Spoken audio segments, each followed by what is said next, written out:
이분으로 말씀드릴 것 같으면은 미국에서 음악 평론을 하던 분입니다. 뉴스공장에서 지난주에 한번 모시고 왜 BTS는 인기 있는가 저희가 한번 짚어봤는데 BTS가 싱글 차트 2주 연속 1위를 했다는 거예요.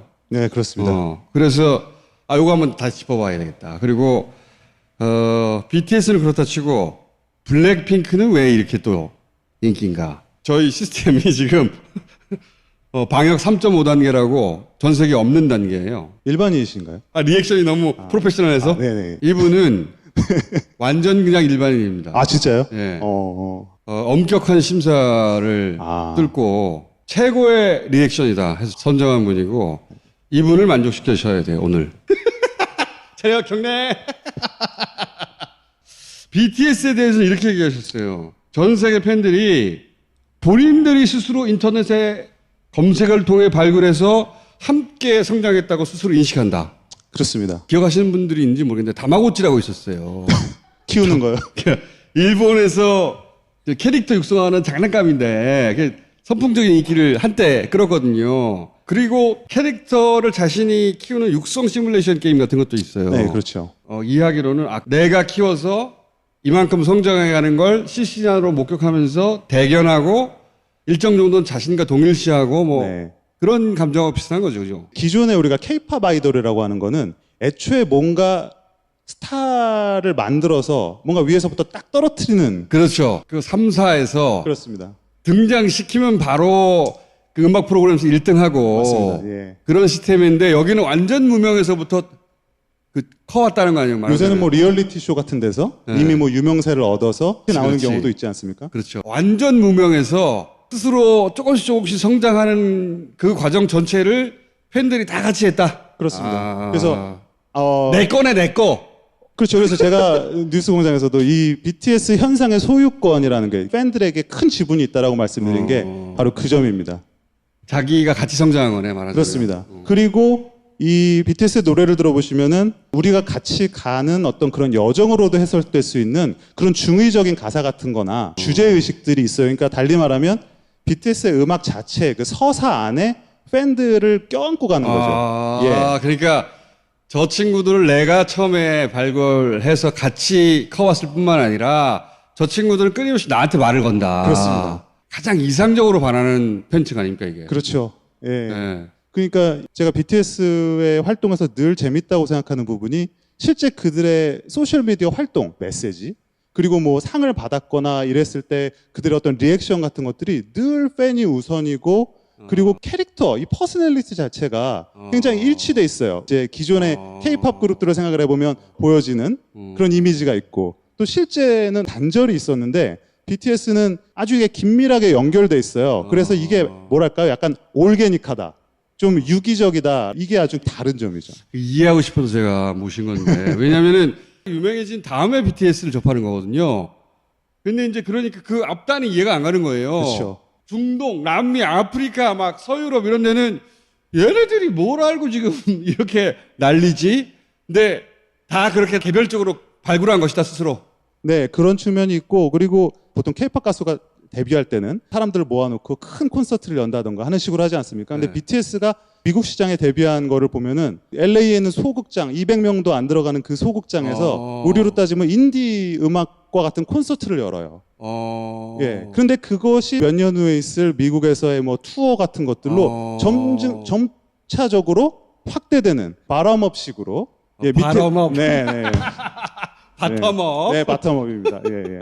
어쨌든 그 바텀업식으로 이렇게 올라가는 이런 것들에 또 팬들이 더욱더 감정을 이입하게 되고 여기서 내 역할이 있구나라는 것을 또 의식하게 되고 미국에서도 그런 식으로 성장했다. 그렇습니다. 이게 아주 미국 시장에서 BTS가 성공하는 방식은 사실 굉장히 독특한 방식이고 처음 있었다고 해도 과언이 아니에요. K-팝 역사상. 대부분은 한국 시장 천하통일을 하고 네. 그런 것들을 발판으로 미국 그 프로모터나 뭐 네, 에이전시 그렇죠. 이런 쪽하고 큰 콘서트에 꼽사리 낀다든가. 뭐 이 정도의 가수니까 이제 너희 시장에도 진출하겠다라는 식으로 해서 현지 프로모터 그렇게 해서 실패했죠 다들. 많이 실패했죠. 네. 자기들이 성장했던 방식 그대로를 미국에서 다시 한번 반복한 거네요. 그렇습니다. 그래서 재밌는 거는 BTS가 그렇게 성공 사례를 만들다 보니까 유명 프로모터라든지 미국의 메이저 레코드 회사들이 K-팝에 대한 관심이 엄청나게 증가했어요. 돈에 눈이 멀었을 테니까 그 새끼들이. 맞습니다. 그래서 그 이후에 진출하는 가수들이 네. 덕을 많이 봤죠. 지금도 많이 보고 있고요. 네. BTS 성공 모델을 보더니 그렇습니다. 아 이거 미국 시장에서 먹히는구나. 네. 이해했어요. 싱글 차트 2주 연속 1위. 이거 대단한 겁니까? 제가 지난주 첫 주 네. 1위를 했을 때 미국 팝음악의 역사상 뭐 역사를 뭐 다시 써야 될 건데 네. 너무 그 센 표현을 먼저 써갖고 네. 제가 좀 아껴둘 걸 그랬습니다. 2주를 할 줄 몰랐어요 제가. 2주 연속은 어느 정도예요? 1위를 2번 연속으로 한 거니까 비슷한 의미 같지만 네. 사실은 굉장히 다른 의미가 있다고 그게 또 생각해요. 달라요? 어떻게? 이게 그동안 이 케이팝 현상 이런 것들을 서구 언론, 뭐 우리나라 언론도 마찬가지입니다만은 인정을 또 하면서도 한편으로는 인정할 수 없는 그런 부분이 하나가 그렇겠지. 그런 게 네. 뭐냐면 이 롱제비티 이게 지속성 부분이에요. 네. 니네가 그래봤자 뭐 한 번 반짝하면은 그러니까. 그 다음 주 되면은 차트에 뭐 없어지고. 네. 그럼 팬들이 한번 싹 몰아주고 그런 거 그쵸? 아니야? 예. 이런 거. 근데 2주 연속 1위라는 거는 또 새로운 그 설명이 필요한 거죠. 팬덤의 힘만으로 됐다라고 해도 이건 좀 어려운 거죠. 뭐 미국 아티스트는 또 팬덤이 없겠습니까? 그래서 수많은 또 팬덤을 거느리고 있는 슈퍼스타들이 있고 그들 역시 뭐 다양한 방식으로 그 차트에 들기 위해 노력을 합니다. 그랬겠지. 제일 중요한 게 이제 라디오인데 네. 라디오 같은 경우는 이 미국은 그 아주 악명 높은 이 플레이리스트 시스템이라는 게 있어요. 이게 뭐냐면 네. 한마디로 같은 노래를 한 달 내내 트는 겁니다. 교포들이나 뭐 이런 분들은 공감하실 거예요. 이렇게 차에서 메인스트림 라디오 스테이션을 틀어놓잖아요. 그럼 한 달 내내 똑같은 곡이 정기적으로 반복이 됩니다. 왜 그런 플레이리스트를 각자 가지고 있는 거죠? DJ들이? 그 라디오가 아무래도 듣는 층이 보수적인 층입니다. 이게 운전을 많이 하고요. 뭐 트럭 드라이버라든지 그리고 이동하는 사람들이 음악에 뭔가 이렇게 깊이 관여하기보다는 우리 고속도로에서 뽕짝 메들리 쫙 나오듯이 그런 자기들만의 이제 리스트 딱 만들어지면 계속 그냥 돌린다. 그렇죠. 사람들에게 익숙한 곡을 반복적으로 트는 것이 라디오 스테이션 입장에서는 도움이 되지. 채널이 안 돌아간다. 그게. 그렇죠. 중간에 방탄소년단의 뭐 페이클러브 같은 곡이 딱 나오면은 채널이 돌아간다. 특히 외국어일 경우. 모르는 건데. 그렇습니다. 대륙횡단 장거리 트럭 이런 거는 주구장창 네네. 라디오 틀고 가는데 그때 뭐 페이크 러브 이런 거 나오면 이게 뭐야? 그러고 돌아가 버리니까. 미국 계신 그 뭐 청취자들은 거의 다 동감하실 거예요. 진짜 하루 종일 지겹도록 똑같은 곡만 반복해서. 근데 그 라디오에서 몇 번 트느냐가 카운팅이 되는 거죠. 그렇습니다. 빌보드 차트라는 게 라디오 플레이가 아주 높은 비중을 차지하고 저는 그것이 그들 나름대로 자신들의 메인스트림 산업의 그 주도권이라 그럴까요? 보호막이네. 그거를 유지하는 수단이라고 생각을 합니다. 왜냐하면 이 라디오는 우리 팬들이 또 어떻게 할 수가 없거든요. 리퀘스트를 많이 보낸다 그래도 이 라디오 스테이션에서 그냥 끝이니까. 무시하면 그만이거든요. 그렇죠. 이렇게 말씀드리니까 또 재밌는 생각이 나는데 이 BTS 팬덤이 그간 이 라디오 스테이션에 정말 끊임없는 투자를 했습니다. 돈으로 투자를 했다는 얘기가 아니라 네. 정말 끊임없이 리퀘스트를 하고 그 DJ들에게 정말 뭐 격려도 하고 네. 칭찬도 하고 하고 애걸도 하고 막. 네, 맞습니다. 그래서 그런 사람들이 이미 이 BTS라는 이 존재는 충분히 알고 있죠. 네. 근데 그들 입장에서도 난처한 부분들이 있지 않겠습니까? 그렇죠. 외국어 노래라는 점. 자기 라디오를 듣는 주 고객층하고는 다른 그렇습니다. 음악이니까. 예. 그래서 빌보드 200 앨범 차트에서는 1위를 할 수 있는 그 외에도 꼭 1위가 아니더라도 다른 좋은 차이가 성적을 있구나. 앨범을 사면 되니까. 그렇습니다. 근데 이 싱글은 라디오에서 나와줘야 되는데. 그렇습니다. 실제로. 네. 그래서 그 DJ들이 이 채널이 안 돌아갈 것이다. 이 음악을 틀면. 그렇기 때문에 1위를 하기 어렵고. 그 엄청난 사실은 뭐 미국 사람들 이해했어. 사이에서는 외국인 혐오라는 정서도 좀 있다라는 거죠. 외국어도 듣기 싫고. 그거는 우리나라도 마찬가지죠. 뭐 사실. 그렇습니다. 근데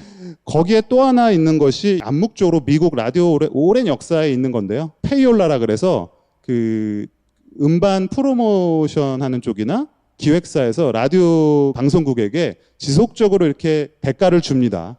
틀어달라고? 예, 틀어달라고. 그것이 뭐 암암리에 계속되기도 하고 빅네임의 큰 회사들의 라디오 스테이션에 대한 지배력은 그것도 있겠죠. 어마어마합니다. 그 유착 관계라는 것은. 이해가요, 충분히. 예. 이게 일종의 관세 같은 건데.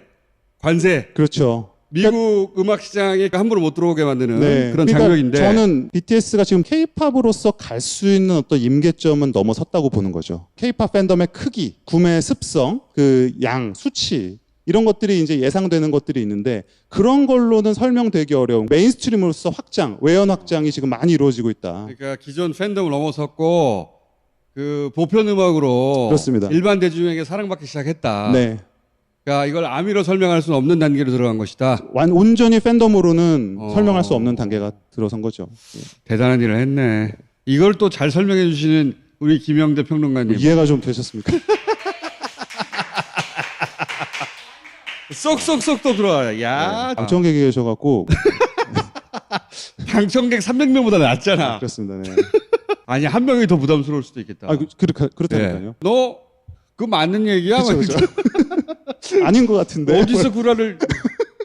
자, 어느 정도는 이제 이해했어. 가사를 좀 음미해 보시고 가사를 네. 내가 다 들어오는 봤거든요. 그렇습니까? 이해해 보려고. 네. 가사는 뭐 특별히 와닿진 않았어요. 자, 그러면 블랙핑크는 그 루트는 아니잖아요. 그렇습니다. 이 친구들은 소위 메이저, 그렇죠. 메이저의 전형적인 메이킹에서 탄생한 친구들인데 이 친구는 또 왜 다른 그룹들을 뛰어넘는 그런 현상을 불러일으켰냐. K-팝이 한 20년 됐죠. 그 노하우 자체가 블랙핑크는 K-팝이 20년간 축적해온 그 노하우의 정점에 있다? 저는 그렇다고 봐요. 2NE1 기억하십니까? 알죠. 네. 예.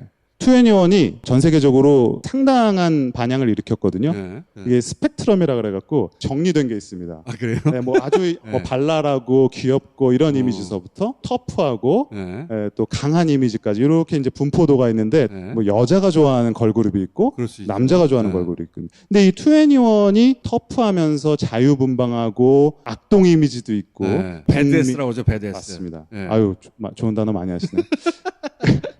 그런 이미지로 이미 세계 시장에서 성공한 모델을 만들어냈거든요. 예. 근데 이 YG가 블랙핑크를 처음에 내놨을 때 이런 말을 했어요. 2NE1하고 좀 비슷하다. 네. 그러니까 우리는 그렇지 않다고 말하지 않겠다. 업데이트 버전이라는 거를 인정을 했습니다. 그러니까 2NE1으로 축적한 경험과 노하우를 다시 한 번 더 업그레이드해서 K-팝의 노하우가 정점에 달해서 여기까지 온 것이다. 그렇습니다.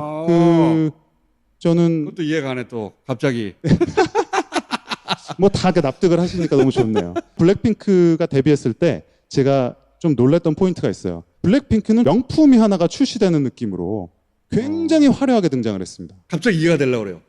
그러니까 BTS는 육성형 모델로서 정점에 올라간 것이고 블랙핑크는 다 만들어진 폴리시라고 그러죠. 닦을 대로 잘 닦여서 처음부터 화려했어요. 처음부터 완성형으로 처음부터 나왔다. 그러니까 누가 봐도 K-팝에서 내놓을 수 있는 어떤 정상급의 제품이라고 하면 좀 이상합니다만 그런 모델이다. 블랙핑크의 인기에 관련해서 또 설명할 수 있는 몇 가지가 있어요. 근데 그중 하나는 뭐냐면 걸그룹이라는 겁니다. 언뜻 생각에는 남자 아이돌이 팬덤을 구축하기도 유리하고 네. 뭐 여성 팬도 더 많을 것 같고 그렇지만 여성 팬들이 일반적으로는 더 적극적이니까. 그렇습니다. 그 근데 연령대에서는. 걸그룹이 유리한 측면이 있어요. 머글이라는 말을 아십니까? 해리포터 예, 머글. 마법사와 반대되는 일반인을 예. 말하죠. 그러니까 마법사의 입장에서 일반인을 머글이라고 하는데 이 아이돌 팬들이 덕후가 아닌 사람들을 머글이라고 합니다. 은어로.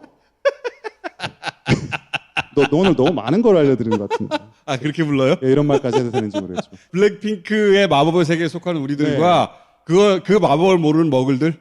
그런데 걸그룹은요. 예. 입덕, 장벽, 예. 머글까지도 아우를 수 있는 친화력이 보이그룹에 비해 훨씬 높다고 보통은 많이 봅니다. 저강도 팬이네요. 네. 저관여 팬. 저관여 팬의 수가 압도적으로 높고 제가 뭐 실제로 외신 기자들이나 뭐 만나봐도 이게 지금 최고의 보이밴드다. 그러면 알았어. 그리고서는 눌러보지 않는 사람들이 많이 있습니다. 관심이 없어요. 그런데 이거 요새 제일 핫한 걸그룹이다. 그러면 내가 어떤 그렇게 큰 마음의 준비를 하지 않아도 그 좋아할 것 같은 이미지가 분명히 있는 거예요. 장벽이 낮기 때문에 더 유리한 측면도 분명히 있습니다. 어쨌든 블랙핑크는 그런 면에서는 완성도로 정점에 올라 있는 하긴 뮤직비디오나 뭐 음악이나 좋아하든 좋아하지 않든 간에 굉장히 정교하게 만들었구나. 그렇습니다. 음악 스타일적으로 봤을 때도 예.